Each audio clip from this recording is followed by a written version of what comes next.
hocam bildiği üzere yarın 1 Nisan.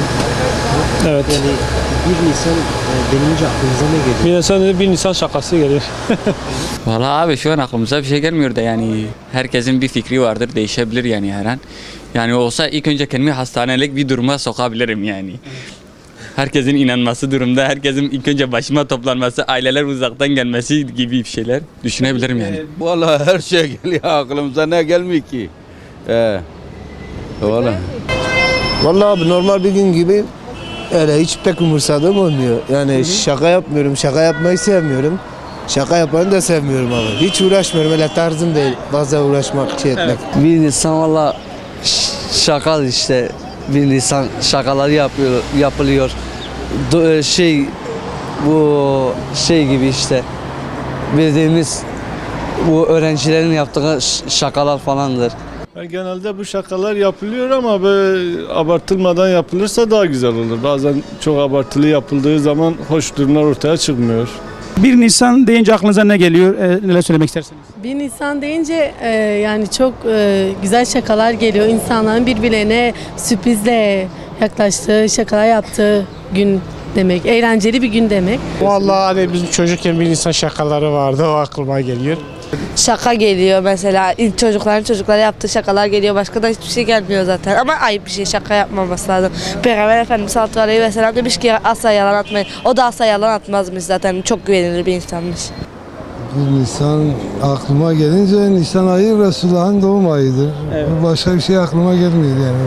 Nisan şakasıyla ilgili bizim kültürümüzle ilgili bir şey değil yani. Evet. Yani bu bizim hani kültürümüze yabancıdır. Her şeyimize yabancı. Peygamber aleyhissalatü vesselam diyor lanetullahi alel kâzibin. Kim yalan atıyorsa ona lanet ediyor. Tabii hakkında kelime var. Bize hiçbir faydası yok. Memleketimize faydası yok. Allah bu memleketimize, milletimize, halkımıza ve Müslümanlara birlik beraberlik versin, şuuru versin, izan versin. Onların hakkında dinimiz, dünyamız, ahiretimiz hayırlısını yapsın.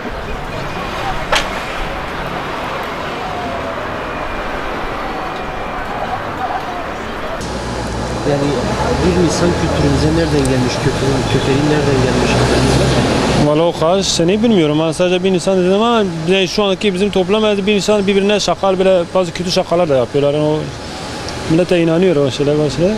Bence iyi değil. Yok, iyi değil diyor. Tasvip etmiyorum. Vallahi kökenini bilmiyorum yani nasıl. Yok. Yok valla bilgim yoktur.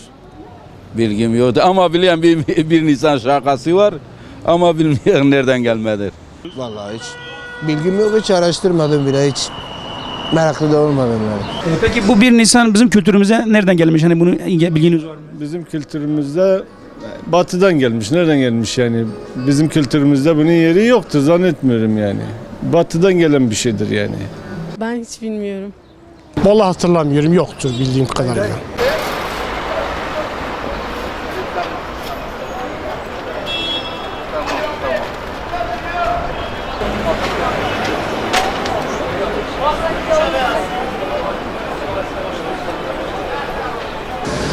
Peki şaka da olsa dinimizce yani yalan söylenebilir mi? Uygun değil. Yani veya söylenilebilir mi? Yok söylenemez. Dinimize göre uygun değil. Şaka da olsa çünkü bazı o karşı taraf da mesela inanıyor o şeylere mesela. Bir panikleniyor, bir şey yapıyor. Yani ben de geçmişte ben yaptım ama pişman oldum. Bundan sonra yapmıyorum yani. Vallahi bir şaka da olsa bazen güzeldir. Yani iyi açıdan bazen güzeldir ama bazen de güzel değildir yani. Yani böyle düşünebilirim. Gerek yalan söylemiyor. Doğru söylemesi lazım. Odur. Yani Peygamber Efendimiz söylemezdi yani ayıp bir şey. Yanlış bir şey oluyor. Yani yalan söylenilmemesi lazım. Şaka bile olsa yalan söylenilmemesi lazım. Doğru bilmiyorum. Yani doğru düşünmüyorum. Yanlıştır. Yalan olmaması lazım. Olur mu yalan? Yani biz çocuklarımıza yalanı öğretmiyoruz. Anamızdan babamızdan yalanı öğrenmedik. Çocuklarımıza da öğretmiyoruz. Ama yani maalesef bugün geldiğimiz nokta odur yani. Bence yanlış.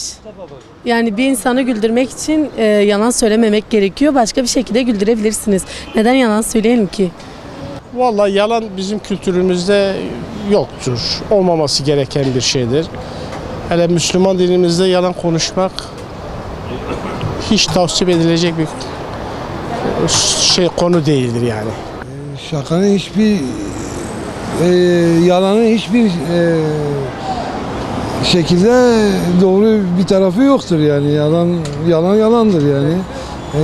Biz nereye gideceğini, şakanın sonunun nereye gideceğini ya da yalanın sonunun nereye gideceğini yalancı çobandan biliyoruz. Yani onun için doğru bulmuyorum yani.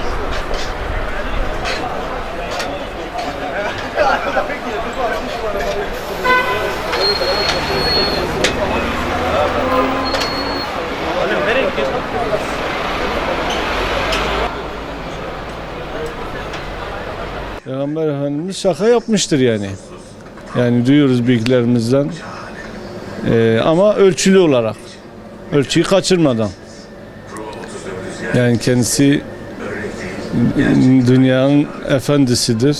Dünya geldiği zaman dünya nurlanmıştır onun sayesinde. O gelmeden önce dünya nurlanmıştır. Onun gelişini haber vermiştir. Öyle bir şahsiyetin, kişiliğin ölçülü bir davranış sergilemesi kaçınılmazdır zaten. Peki Peygamber Efendimiz'in herhangi bir şakasını biliyor musunuz? Hayır, şakadan da olsa yalan söyleme demiştir Hazreti Muhammed sallallahu aleyhi ve sellem. Öyle. Peki Peygamber Efendimiz'in herhangi bir şakasını biliyor musunuz? Onu bize anlatabilir misiniz? Peygamber Efendimizin Hazreti Ali ile hurma yeme şakası vardır. Yani çünkü anlatabilir misiniz? Resulullah ve Hazreti Ali beraber hurma yiyorlar. Resulullah Efendimiz Hazreti Ali hurmaları yiyor. Resulullah kendi çekirdeklerini de Hazreti Ali Efendimizin önüne atıyor. Diyor hepsini yedin de diyor ben en azından yedim sen çekirdekleriyle beraber yemişsin. Şaka yapmış bir peygamberdir. Evet. İnna arsalnâke bu rahmeten lil âlemindir. Fotoğraf Onun için çekelim. hakkımız kalmasın. Hiçbir şeye kalmasın.